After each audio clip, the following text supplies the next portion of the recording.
Stage Pass, Institute of Gaming. For more details, contact 7093965965965.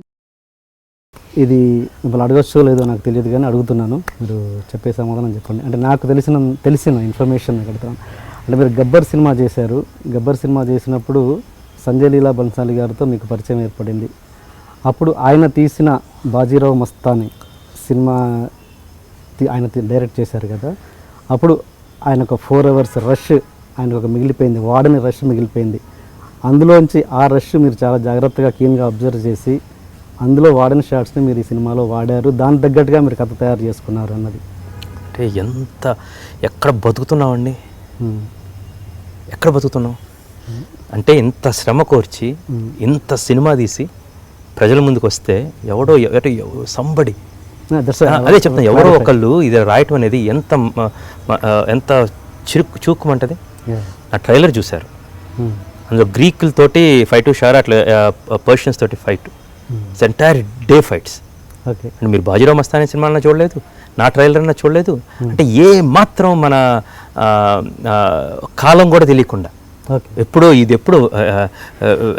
Bajirao Mastani time period ఏంటి, మొఘలుల time పీరియడ్ని నేను చెప్తుంది 2000 సంవత్సరాల క్రితం టైం పీరియడ్ని ఏమీ తెలియకుండా. అండ్ సెకండ్ థింగ్ అంత చులకన నేను చేయలేనా, అదే ఇంత సినిమా తీసుకుని బేసికల్గా అంటే దిస్ రియల్లీ హర్ట్స్. మా నోడు ఎవడని చేయొచ్చా అంటే వాడు బొందలే అనే సెటప్ అండి రియల్లీ. ఇది ఎవరైతే నాకు ఒకళ్ళిద్దరు జర్నలిస్టులు ఫోన్ చేసినప్పుడు నాకు నిజంగా బాధేసింది. ఈ మాట అన్నారా? ఒక అమ్మాయి జర్నలిస్ట్ ఫోన్ చేసిందండి బేసికల్గా, చేసి మీరు ఒక 50 లక్షలు ఇచ్చి తీసుకున్నారంట అని. అమ్మాయి ఎక్కడండి న్యూస్, బాధ కూడా కాదు అసలు, ఆలోచన ఎంత ఉంది, ఇట్స్ పర్ఫెక్టెడ్ థింకింగ్. కానీ రియల్ ఇప్పుడు మీరు అడుగుతున్నప్పుడు మీరు అడగొచ్చు లేదు అన్నారు బేసికల్గా. ఒకటి అడగకూడదు, 2 అడిగిన తర్వాత నేను సమాధానం చెప్పాలన్నమాట. బికాస్ నేను మళ్ళీ చేయకూడదు. అది I'm telling this to the people who can think. మనం చేయలేమనేది లేదండి.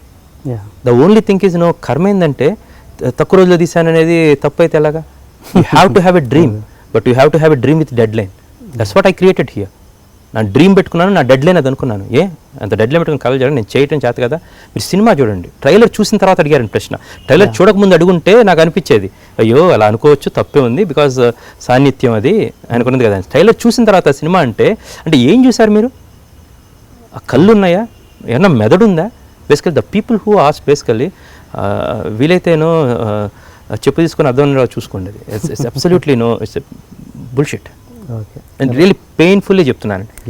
అది వేరే నా ఆత్మాభిమానం దెబ్బతింటాం కాదన్నమాట. క్లారిఫికేషన్ చాలా మంది లేదు నాకు ఆత్మాభిమానం కాదంటే మనం బాగా చేస్తూ ఉంటే బేసికల్గా you're doing in your interviews కైనా థింగ్ ఏముందిలో ఎవరో ప్రశ్న రాసి ఇచ్చుంటాడు ఆయనకి చూక్కుమంటది. How much it goes through. ఒక కథ రాయటం అంటే నేను తీసుకున్నాను ఇలా అలా చేయాలనుకుంటే how many films I would have made. నేను గౌతమ్ బుద్ధ శాతకర్ని తీసుకోవాల్సిన అవసరం ఉందా? బాలయ్య బాబు 100 సినిమా దొరికినప్పుడు I can't do anything else. ఒక్క గమ్యం నుంచి నన్ను చూస్తున్నారు, చూసిన తర్వాత అడిగారంటే ఎంత స్టూపిడ్స్ అర్థం అవుతుందండి. Unfit to really think. మీరు అలా ఆలోచిస్తున్నారంటే unfit to be in that thing అండి. Very sad. Okay, clarification not clarification, నిజంగా కోపం అన్నమాట. అంటే అది ఎలా జరిగిద్ది అంటే చాలా గమ్మత్తు ఉంటుంది. వేదం సినిమా రిలీజ్ అయింది, గెటింగ్ స్టాండింగ్ ఓవేషన్స్ అక్కడ ప్రసాద్లోని, చాలా బాగుంది అండ్ వీఆర్ వెరీ హ్యాపీ. లోకో భిన్న రుచి అందరికి నచ్చాలని లేదు, నచ్చాలని ఉందా? మనం చేస్తున్న ఇంటర్వ్యూ అందరికి నచ్చిద్దా? నచ్చొచ్చు, నచ్చకపోవచ్చు. ఓకే, నేను మీకు గౌతమ్ బుద్ధ శాతకర్ని ట్రైలర్ నచ్చిందా? చాలా నచ్చింది. ఒక యూట్యూబ్లో మా నీస్ అడుగుతుందన్నమాట, మామ ఒక she was counting basically 80,000 likes వచ్చినాయి, బట్ వై దిస్ ఇన్ని డిస్లైక్స్ ఎందుకు ఉన్నాయని. What we can say, what I can say, నాకు కీరవాణి గారు ఒకటి చెప్పారు. వేదం సినిమా అప్పుడు ఎవరో చెప్తా ఉంటే క్రిష్, ఇప్పుడు వేదం సినిమా అనేది నీ దగ్గర ఒక గీటు రాయి, బంగారాన్ని చూస్తాం కదా గీటు రాయి అంటే బంగారం కాదని. ఎవరు వచ్చి వేదం మీద ఒక అభిప్రాయం చెప్పాడు అనుకో, you will understand, you will చెప్పి ఓ ఇది బాగుంది, ఇది బాగుంది, ఇది బాగుంది, గీటు రాయి అన్నమాట. ఓకే, నీ స్థాయి ఏంటో నాకు తెలిసిద్ది, ఓకే గొప్ప అండి అని. ఎవరు వచ్చి ఇదంతా అన్నాడు అనుకో, ఓర్ని నువ్వు ఇదా, నాకు ఈ గీటు రాయి అన్నమాట. ఇప్పుడు ఇది ఎవరైతే నన్ను ఇలా ఎవరైనా ప్రశ్న అడిగితే అది నాకు గీటు రాయి. ఓకే, దిస్ ఈస్ ద మీరు ఇది మీ స్వచ్ఛత ఎంత basically, thank you so much. అది అడిగిన వాళ్ళ గురించే నాకు బాధ అండి బేసికల్లీ. ఉన్న రెస్పెక్ట్ ఆమె టప్పని బాగుంటుంది. It's real the way she asked and everything, it's respect టప్ గాన్. So you're unfit. రెండోసారి నీ కళ్ళలో చూసుకుని నాకు ఆ నవ్వు రాదు, బాధేసిద్ది. సో నాకు అదర్ థింగ్ ఈజ్ గమ్యం అప్పుడు సీతారామ శాస్త్రి గారు ఒకటి గొప్ప చెప్పారంటే, గమ్యం చూశారు, చాలామంది చెప్తా ఉన్నారు రేపు రా ఆఫీస్కి, ఫస్ట్ సినిమా అనగా అందరికీ లోకువే చేసుకెళ్ళగా తప్పు లేదండి, అది అదే ఎక్స్పీరియన్స్ ఏదో తప్పులు చేస్తాడని. సినిమా చూస్తా చాలామంది చెప్తారు అది చేసి ఉండాల్సింది ఏదో చేసినవాడని. శాస్త్రి గారు పక్క పిలిచారు, ప్లెబిసైడ్ పెట్టొద్దు, ఎగ్జాక్ట్ వర్డ్, ప్లెబిసైడ్ పెట్టకో, ఇంటికి వెళ్ళి పడుకో, గొప్ప సినిమా తీసాం, achieved what you want, plebiscite పెట్టొద్దు అన్నానా అని ఎగ్జాక్ట్ వర్డ్స్ అండి. ఓకే. సో నేను సినిమా తీసిన తర్వాత ఎప్పుడు ప్లెబిసైడ్ పెట్టను. ఫస్ట్ ఒకవేళ కనుక నేను సినిమా తీసిన ప్రతిసారి నాలోని అంతర్యామికి నచ్చాలి, then people will join me, as simple as that. నాలో నచ్చకుండా తీస్తే చచ్చినా జాయిన్ అవ్వరు, there won't be a soul. నాలో అంతర్యామికి నచ్చడం నేను ఒకరి దగ్గర నుంచి తీసుకోవటం ఎందుకండి, ఒకరి దగ్గర నుంచి. Great film maker Sanjay sir is a great film maker, but ఆయన రషెస్ చూసుకొని కథ రాసుకున్నారు అంటే it's real painful thing. Okay, డెఫినెట్గా. నేను నా గురించి అంటలేదు, నేను what I'm trying to say is there are so many people who have who wants to do something. వీలైతే పుష్ చేద్దాం, అంతేగాని ఎమ్మటగా very easy to put throw a ball అండి. And in the social media times it's even easy and బాధేస్తుంది అన్నమాట wear we are leading అనేది. I think some times డెఫినెట్గా అంటే చాలా వరకు టాక్ ఉంది కాబట్టి క్లారిఫికేషన్ మాత్రమే, చాలా మైన్యూట్ అండి. అలా అడిగినట్టు అంటే వాళ్ళు నా ట్రైలర్ చూడలేదు అంటే ఏ మాత్రం అవగాహన లేని వాళ్ళు చెప్పిన కామెంట్ అన్నమాట. నాకు దాని గురించి ఎక్స్ప్లెనేషన్ కన్నా దానివల్ల నాకు ఒక టికెట్ కూడా తగ్గదుగా. Yes, exactly. చూసిన రోజు దే విల్ ఐడెంటిఫై దట్ చెప్పినట్టు గీట్ రాయ్ అన్నమాట.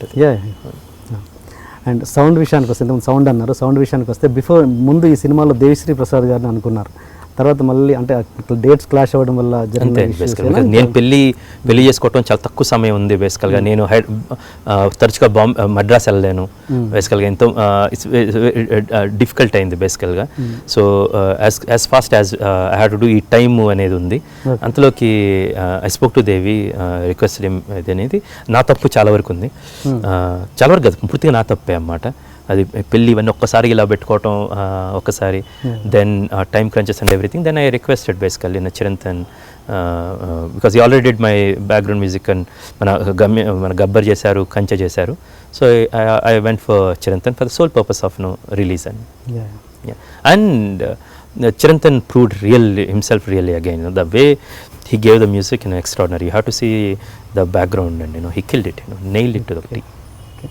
బ్యాక్గ్రౌండ్ స్కోర్ పక్కన పెడితే సినిమాలోని పాటలు సినిమాకు ఎంతవరకు హెల్ప్ అయ్యాయని అనుకుంటున్నారు మీరు? సో హ్యూజ్ అండి. ఇప్పుడు ఫర్ ఎగ్జాంపుల్ శాస్త్రి గారు రాసిన ఆల్బమే ఎకిమీడా అని స్టార్ట్ అవుతుందండి. ఎప్పుడో చిన్నప్పుడు విన్న పదం అది, ఎకిమీడా అంటే మహారాజా అని అర్థం. జానపద సినిమాలు అలా చూస్తూ ఉంటాం. సో ద వే అతను మహానుభావులు ఎలా ఆలోచిస్తారో అది బ్రెయిన్లో ఒకసారి వెళ్ళి చూడాలండి. ఈయన కానీ బుర్రా సాయి మాధవ్ గారు అండి, దర్ ఎక్స్ట్రాడినరీ టాలెంటెడ్. వాళ్ళని చూసినప్పుడు నాకు చాలా అల్పుడుగా కనపడతాను నేను, ఏంట్రా బాబు వీళ్ళిద్దరని.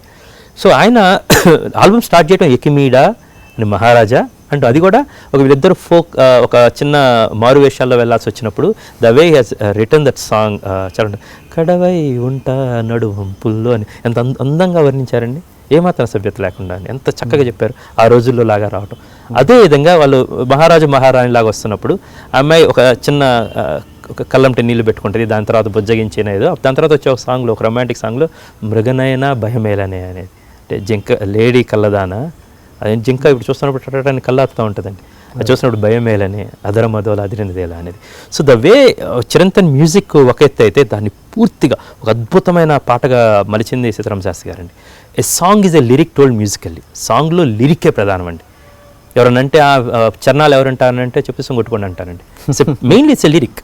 దాన్ని మనం ఏదైనా పాడుకుంటామంటే ఆ పదాలు ఉంటాయండి. So salute to his feet for writing such lyrics అండి.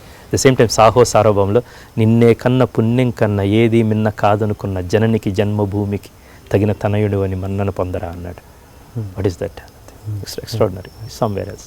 అండ్ సిరివెన్నెల గారికి మీకు ఎంత బాండింగ్ ఎలా వచ్చిందంటే, యాక్చువల్గా ఆయన చాలా తక్కువ తెలుగుదనం ఉన్న డైరెక్టర్ని చాలా దగ్గర తీస్తారు. కృష్ణవంశీ గారు, మీరు ఏంటి మీకున్న బాండింగ్ ఏంటి ఆయనతో? ఎలా? మై గురువు and is a philosopher. Actually is a philosopher, కానీ ఆయన వృత్తిది అయిందన్నమాట. అదే నేను ఎప్పుడు అంటాను, అదే కనుక ఆయన ఏ హిందీలో నుండి ఉంటే so every year national award ఇంటికి వచ్చి ఉండేది అనేది కర్మ బేసికలీ నోథింగ్. అదే చిన్న ఆక్రోషం ఉండే బేసికల్గా. చిన్న we're here, we're the other side of the country. Okay okay. It's a great philosopher, a force behind me. నేను ఆలోచనలు కరెక్ట్గా ఉంటాయి. అండ్ చెప్పిన తర్వాత మళ్ళీ డిస్కషన్ నేను చాలాసార్లు ఇది చెప్పి ఇదండి పాట తాంబూలాలు ఇచ్చేసానంటారనమాట. తనుకు చావాలి ఇప్పుడు నేను అని దెన్ హీ కమ్స్ విత్ నేను అలా తీస్తాను, ఆయన అలా రాస్తారో తెలియదు. నేను కొన్నిసార్లు సినిమా తీసిన తర్వాత ఆయన పాట రాశారు అన్నమాట, ఒక బ్యాక్గ్రౌండ్ సాంగ్ ప్రతిసారి జరిగింది. ఇది కట్ పేస్ట్ చేస్తే ఎగ్జాక్ట్ షార్ట్కి మ్యాచ్ అయ్యిందండి.